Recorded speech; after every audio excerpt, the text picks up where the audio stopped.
Students की तरफ से कहा गया है कि सर जो वीडियो अपलोड की गई है वो लंबी है और तकरीबन 2 क्लासें ही 1 घंटे की हो जाती है, तो इसका खुलासा जो है 2 क्लासों का वो बयान कर दिया जाए। तो इस वीडियो में 2 क्लासों का हम खुलासे को देखेंगे कि उन 2 क्लासों में हमने क्या क्या पढ़ा था। तो शुरुआत करते हैं। ये है कोरल का इंटरफेस और यहाँ से हम न्यू डॉक्यूमेंट ले सकते हैं। यहाँ पर कोरल की जो टेम्पलेट बनाई हुई होती है वो हम उठा सकते हैं। और इसके अलावा है रिसेंट ओपन, यानी कि जो हम कुछ देर पहले ये ओपन कर चुके हैं या आखिरी जो हमारा वर्क था ये वो है। और यहाँ पर आपको नजर आ रहा होगा वेलकम स्क्रीन, यानी कि जब भी आप कोरल को ओपन करेंगे तो इस तरह की ये वेलकम स्क्रीन जो है आपको नजर आएगी। तो अगर आप चाहें तो इसको खत्म भी कर सकते हैं। यहाँ पर ऑलवेज शो जो कि मैं अपना यहाँ से टिक करके दिखाता हूँ तो ये खत्म हो जाएगी हमेशा के लिए। अगर इस पर टिक रहेगा तो ये दोबारा आएगी। इसको यहाँ से हम खत्म कर सकते हैं और यहाँ से न्यू पेज लेंगे कंट्रोल एन के जरिए से, और ये हमारा पेज है जो आपको नजर आ रहा होगा। मैं बड़ा माउस जो है लैपटॉप का इस वजह से प्रॉब्लम हो रहा है। अच्छा, ये हमारा पेज है और यहाँ पर आपको नजर आ रहा होगा अनटाइटल लिखा हुआ है कोलन ड्रैग 7 64 बिट अनटाइटल, क्योंकि हमने इस पर कोई नाम नहीं दिया।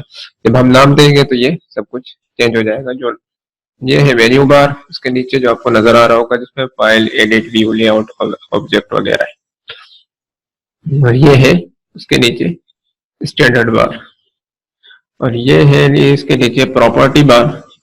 प्रॉपर्टी बार जो है ये पेज के तब्दील करने से, यानी कि हम जब जो काम करेंगे किसी भी ऑब्जेक्ट की वजह से ये तब्दील हो सकता है। मिसाल अब सिर्फ पेज है तो ये हमें पेज की साइज बता रहा है कि पेज की साइज वगैरह ये है। और यानी कि A4 साइज जो हमने, अगर हम साइज को लेटर कर देंगे तो आप देखेंगे पेज की साइज वगैरह तब्दील हो चुकी है। पेज को आप लैंडस्केप भी कर सकते हैं और इन सब चीजों का हम पढ़ेंगे। और इसके अलावा जो है इसको अगर हम खत्म कर दें,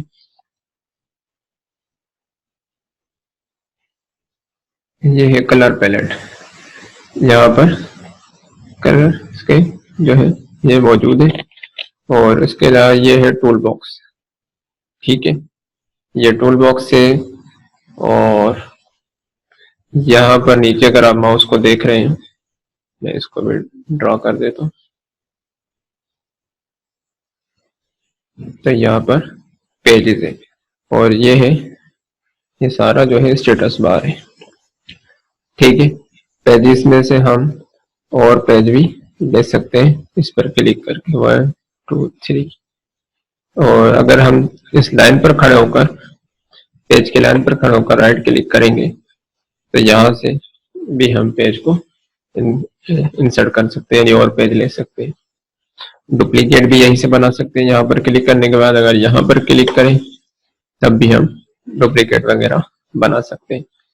तो ये होगी पहली क्लास में तकरीबन इतना ही था। और ये है दूसरी क्लास में कि हमने पिक टूल को पढ़ा था। पिक टूल जो है वो सिलेक्ट करने के लिए इस्तेमाल होता है। मिसाल के तौर पर हमने ये रेक्टेंगल लिया और रेक्टेंगल में कलर फिल कर दिया। अब देखिए अगर हम जब इसको पिक टूल लेंगे तो तो ये सेलेक्ट वगैरह, यानी कि आप ऐसे हम इसको सेलेक्ट कर सकते हैं और इसको इधर उधर कर सकते हैं। और इसके अलावा इसको ट्रांसफॉर्म वगैरह भी कर सकते हैं, ठीक है ना। इसको जहां हम ले जाना चाहें, जिस तरह करना चाहें, तो पिक टूल जो है इसके लिए इस्तेमाल होता है। और अगर हम इसको, इसके बाद हम देखते हैं फ्री हैंड पिक टूल जो है। मिसाल के तौर पर फ्री हैंड पिक टूल को अब हम सेलेक्ट, जो ऑब्जेक्ट को सेलेक्ट करेंगे तो वो, यानी कि अब देखें सिर्फ ये एक पर आया है तो एक कॉपी होगा। बीच में से हम किसी भी ऑब्जेक्ट को कॉपी कर सकते हैं, या इसी तरह इसके 2 आ जाए अगर अंदर तो ये तो हो गए, 2 ऑब्जेक्ट सेलेक्ट हो सकते हैं, ठीक है। इसके अलावा फ्री ट्रांसफॉर्म टूल है, फ्री ट्रांसफॉर्म टूल देख लें। सॉरी,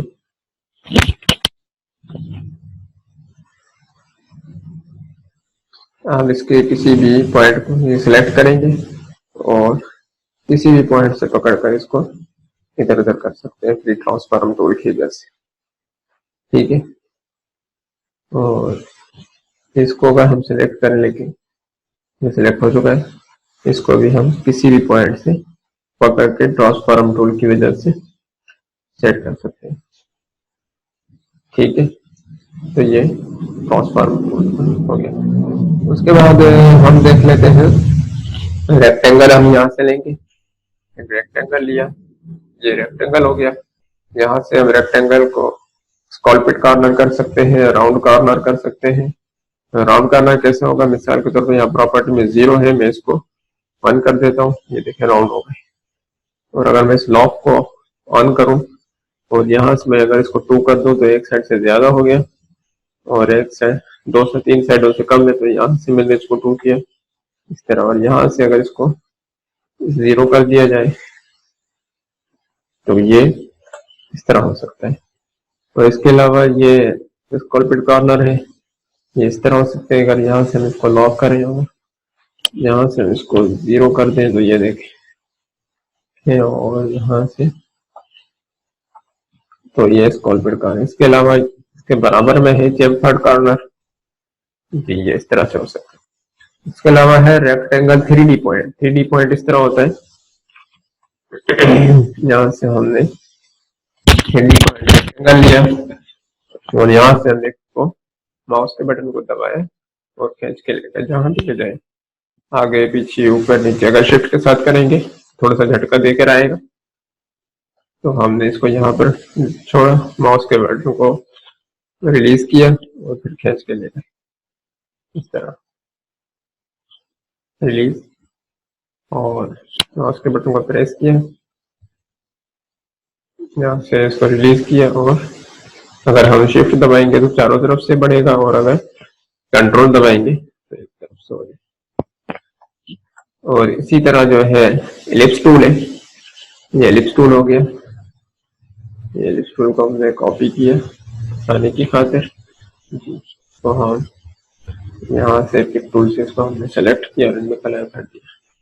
ठीक है, अब आप देखेंगे कि मैंने एलिप्स टूल के ऊपर यहाँ अगर ऊपर प्रॉपर्टी बार है, इसको मैंने पाई के शेप पे क्लिक करूंगा तो ये पाई होगा। और अगर मैं आर्क के शेप पर क्लिक करूंगा तो ये आर्क हो गया।